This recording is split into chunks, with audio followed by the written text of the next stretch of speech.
कल की last topic थी respiration. Respiration of human beings, मानव में रिस्पायरेशन। इसके बाद आया था मैकेनिज्म ऑफ रिस्पायरेशन। आज की टॉपिक है mechanism of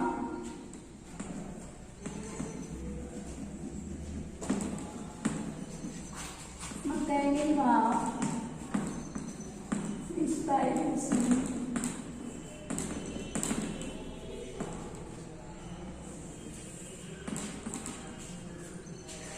mechanism of respiration, श्वसन की क्रिया विधि। कल क्या था कि रिस्पायरेशन ऑफ ह्यूमन बींग्स, मानव में श्वसन की क्रियाएं कैसी होती है। आज की टॉपिक है मैकेनिज्म ऑफ रिस्पायरेशन, श्वसन की क्रिया विधि। तो these are two step completed mechanism of respiration. It is, यहाँ जो श्वसन की क्रिया विधि होती है वो 2 स्टेप में कंप्लीटेड होती है। These are 2 step completed in the mechanism of respiration. First है ग्लाइकोलिसिस,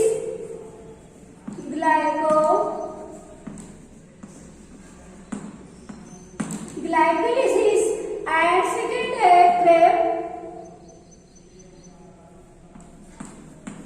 क्रेब्स साइकिल। ओके, तो ये जो मैकेनिज्म ऑफ रिस्पायरेशन होती है, श्वसन की क्रिया भी होती है, कंप्लीटेड इनटू 2 स्टेप। 2 स्टेप में कंप्लीट होती है, तो स्टेप में कंप्लीट होती है। फर्स्ट है glycolysis. What is the glycolysis? Glycolysis पहले जानना चाहिए कि ग्लाइकोलिसिस है क्या चीज।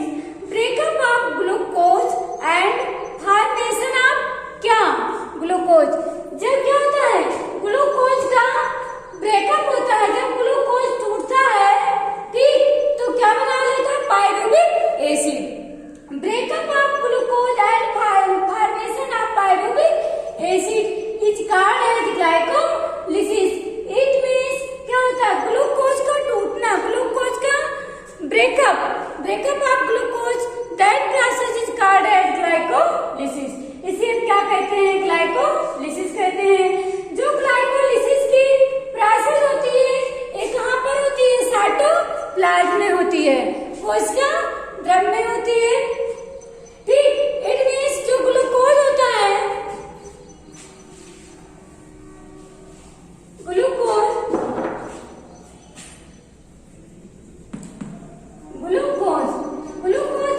टूटेगा, इसी प्रोसेस को हम क्या कहेंगे?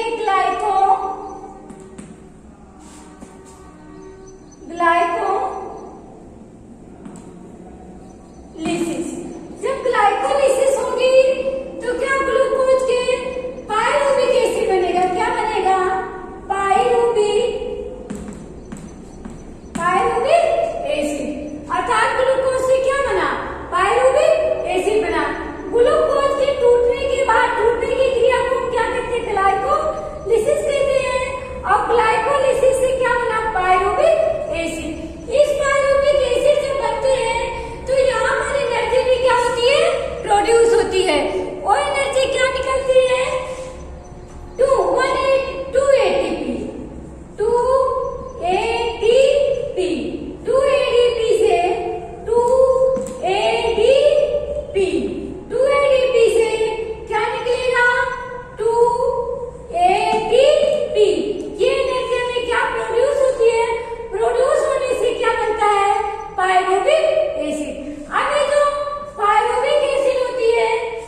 एनर्जी।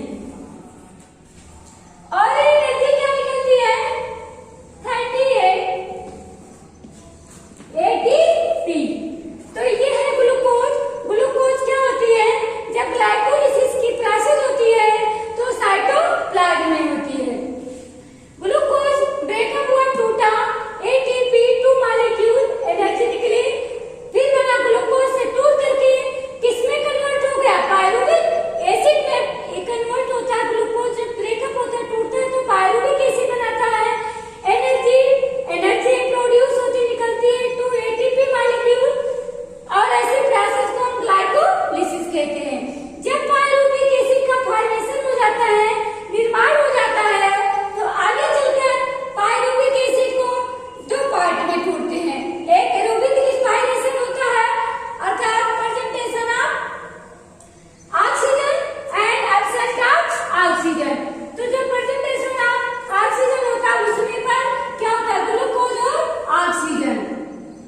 ग्लूकोज और ऑक्सीजन के उपस्थित में जब रिस्पायरेशन की प्रोसेस होती है तो यहाँ पर क्या मिलती है? एनर्जी प्रोड्यूस होती है। क्या होती है? एनर्जी प्रोड्यूस होती है। इसके बाद क्या होता है? Ethyl alcohol. यहाँ पर ऑक्सीजन को हटा करके क्या लगेगा? एथिल अल्कोहल एनारोबिक रिस्पायरेशन में, और क्या होगा? एनर्जी प्रोड्यूस होती है। जैसे हमने एग्जाम्पल बताया था तजनिस्कजान में राइजोबियम बैक्टीरिया, ये है क्या? Anaerobic respiration. नेक्स्ट आगे होगा, आगे देखिए,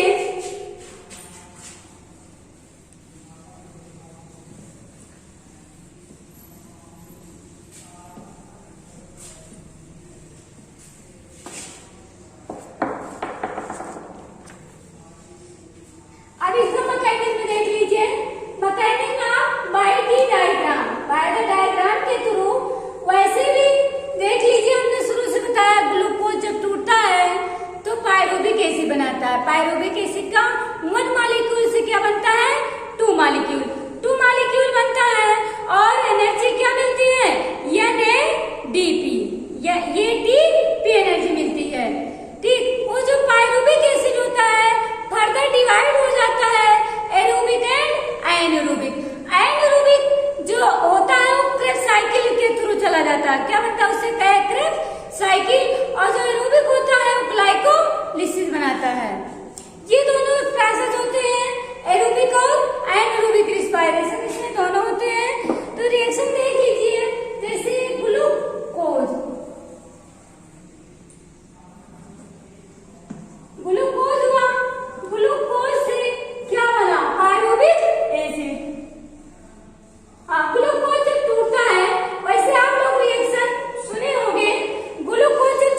कीटो ग्लूको कीटोग्लूकोरिक एसिड कीटो ग्लूकोज क्या बनेगा कीटोग्लूकोज। फिर एनर्जी अल्फा कीटो ग्लूकोज क्या बना अल्फा कीटो ग्लूकोज से किसका फॉर्मेशन हुआ सक्सीनिक एसिड से मैलिक एसिड बनेगा। यहाँ बनेगा succinic acid and malic acid. ये सक्सीनिक एसिड से मैलिक एसिड और एनर्जी होगी वही NAD से NADPH। तो ये है आप लोगों के mechanism of respiration. These are completed into two step. एक है ग्लाइकोलिसिस, दूसरा क्रेब्स साइकिल।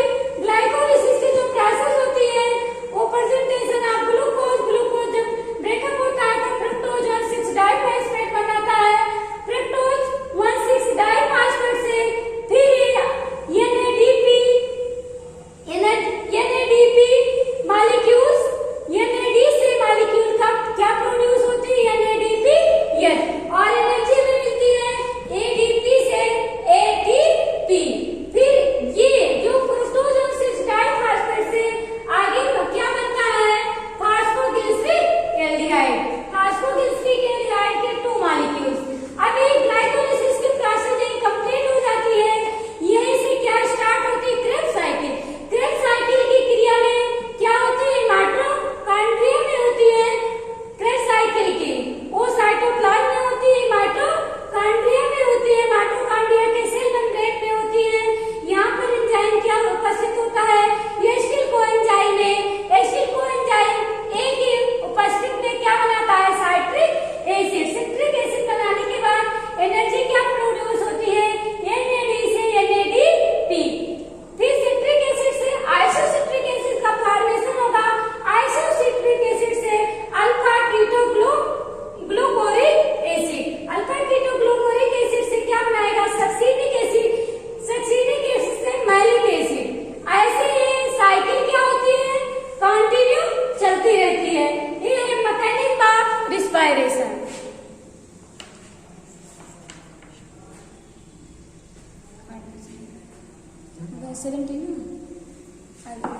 एक और बस 2 बनाना है। आज के लिए इतना, फिर आगे नेक्स्ट